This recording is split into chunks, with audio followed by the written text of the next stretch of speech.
people, listen, we don't. I have never self-identified as a Republican or a Democrat, as a liberal or progressive or conservative. I'm black, and I just look at black interests. And the reality is, if I'm speaking to black interests, they ain't gonna happen going through the Republican Party.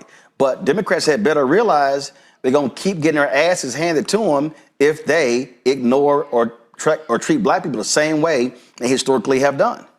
Well, first, Roland, thank you so much for having me on your platform. You are the only person in media who has consistently welcomed me back on your platform over and over. So I want to say thank you and happy anniversary. What's really interesting with what the congressman just said and then what you're saying is that, okay, so we're talking to strategists. We're talking to Terrence Woodbury. He's doing the polling. He's saying, hey, you need to talk and segment out black folks. That's great. But what are you going to talk about? We have hit the 200-day mark of the Trump administration. Trump told us last year through Project 2025 what he was going to do in the first hour, first 24 hours, the first 50 days, the first 100 days, the first 200 days, and now they're telling us what they're doing in the next 200 days. So why haven't we heard from the opposition party? Allegedly, they're supposed to be the opposition party. Why haven't we heard, hey, give us the House back and we'll tell you what we're going to do to stop what's happening in this current administration?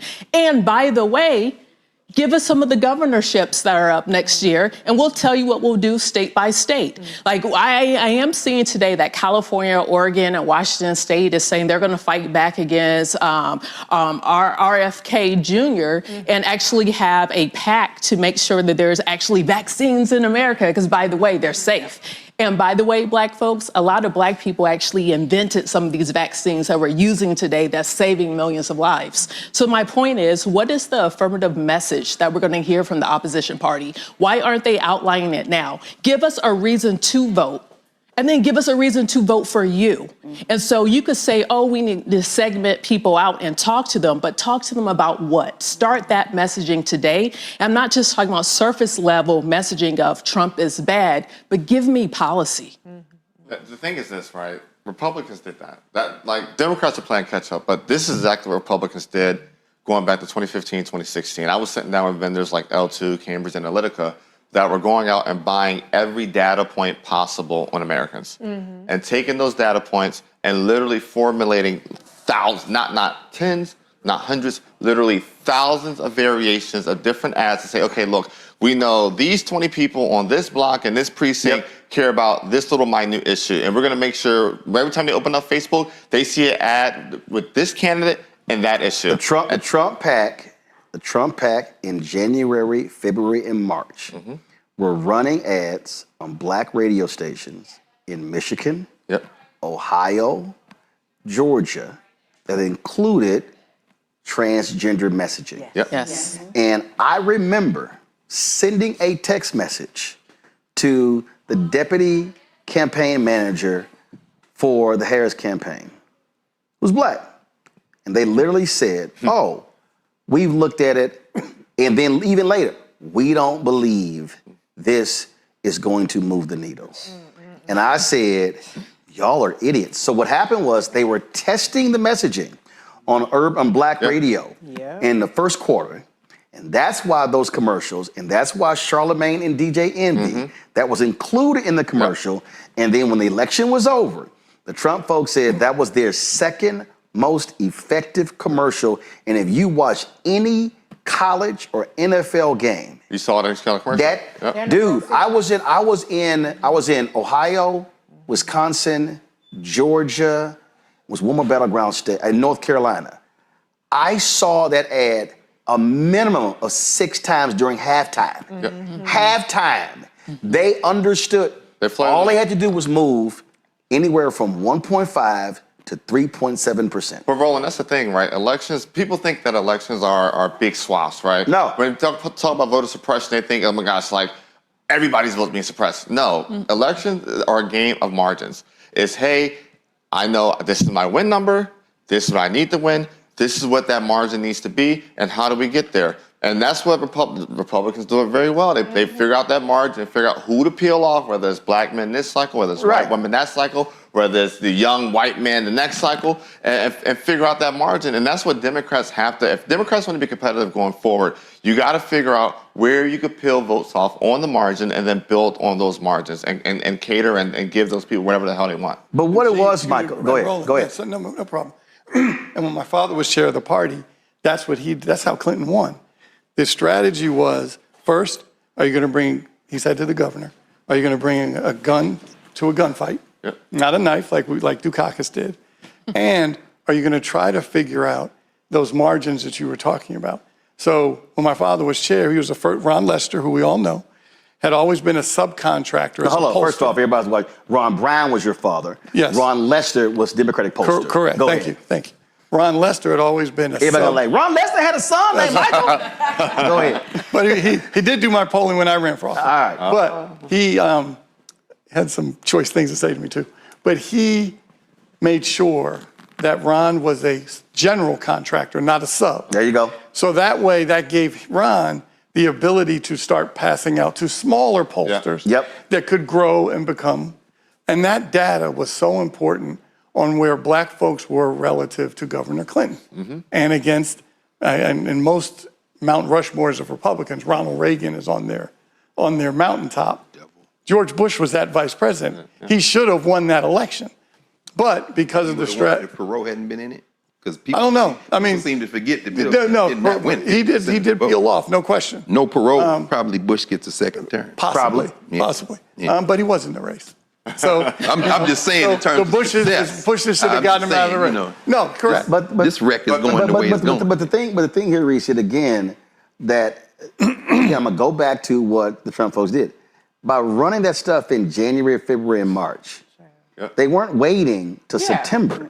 They were seeding. They were seeding. They were watching the data and see what the impact was. And it was kind of like, oh, peel.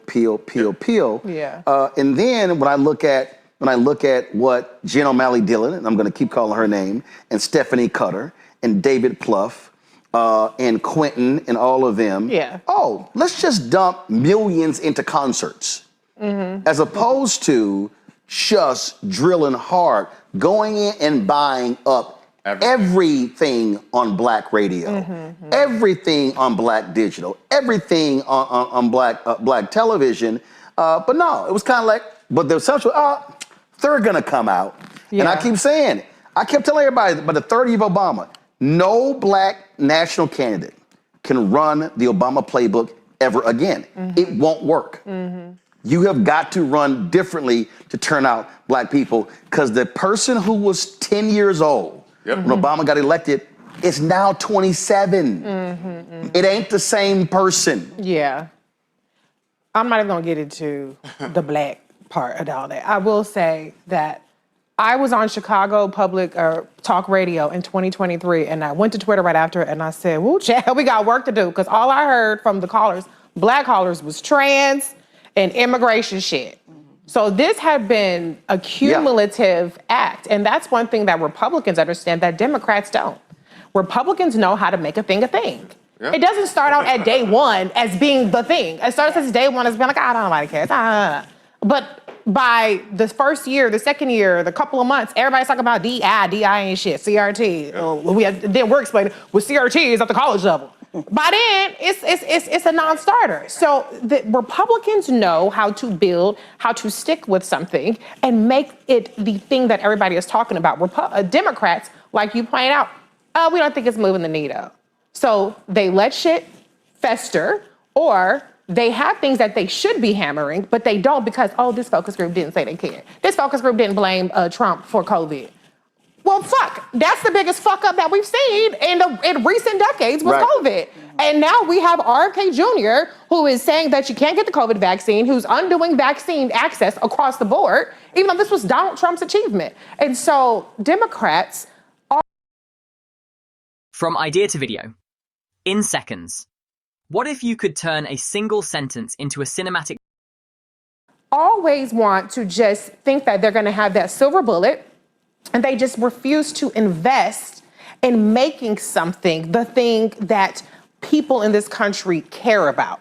The only person I can say, and I hate to give him any credit, is Bernie Sanders. He drove home this Medicare for all shit, even though he Columbused it from John Conyers. I like to remind people that because they call black people neoliberal You said shit. Columbus did from? From John Conyers, Representative John Conyers. All his progressive shit came from black progressives. But he's built it home. And during the Biden-Harris administration, it was the progressives who was driving home. Today will be a good day to cancel student debt. And then when the Supreme Court said, no thanks, bitch, they dropped it. And so, as opposed to continue to make it a thing. Look, you know, if Republicans get in, your student debt is coming back with a vengeance. And so Democrats need to learn how to stick with something. They need to learn how to make a thing, but that takes investment. That takes more than a talker's call. That takes more than a couple people on TikTok. No shade. Yeah, it does. Dude, been telling them for months. You got two elections in 60 days, one in Virginia and one in New Jersey. Mm-hmm. They should be that's your battleground to test everything for next cycle. Well, I think people forget in 09 and 2010, I was 19, 20 years, guys, so bear with me a little bit. But what I do remember is that what I saw every day on TV were Republicans running around talking about death panels, take away your health care. Now, all this shit was bullshit and lies, but it was enough festering for 2 whole years that by the time November 2010 rolled around, people were voting on, okay, grandma maybe have to face a death panel. Right. That, you know, her health care was not going to be paid for. And then this black guy in a tan suit's going to take away health care from all of us in general. I want to Randy, real quick. Republicans play off of emotions, and that's the part. And we want to have logical conversations. Yeah. Like they will find a place that people are fearful and just run with that. They make a thing exactly like you said. Whereas Democrats, we will sit there and say, well, let us explain what CRT is. No, they're wrong. Let us explain what DEI is. No, you have to deal with people's emotions and challenge. And Republicans do a brilliant job of that, of scaring people. Real quick, go. It's a dark intel perspective. Like what you want to do is you want to understand pressure points. Like when you think about our enemies, when you think about Russia, when you think about China, they understand us better than we understand us. So the one thing that they're going to tug on, I'm going to go back to a Brittany Griner example, how that dovetails with foreign policy and blackness. Brittany Griner was the perfect person to put in jail because they knew they put Biden up against the wall. It's like, okay, what you gonna do with your black gay woman here? What are you gonna do? What are you gonna give up to get her out? What are you gonna sacrifice? Right. That was a very interesting move. So my point is, because I'm about to get the finger, my point is that it's about understanding pressure points where Democrats, they don't necessarily approach messaging from that perspective. Right. It's the always playing catch up, always explaining, but it is a different way from understanding how to trigger people's emotionality. Hello, I'm Isaac Hayes III, founder and CEO of Fanbase. Listen to what I'm about to tell you. The window to invest in Fanbase is closing. We've raised over $10.6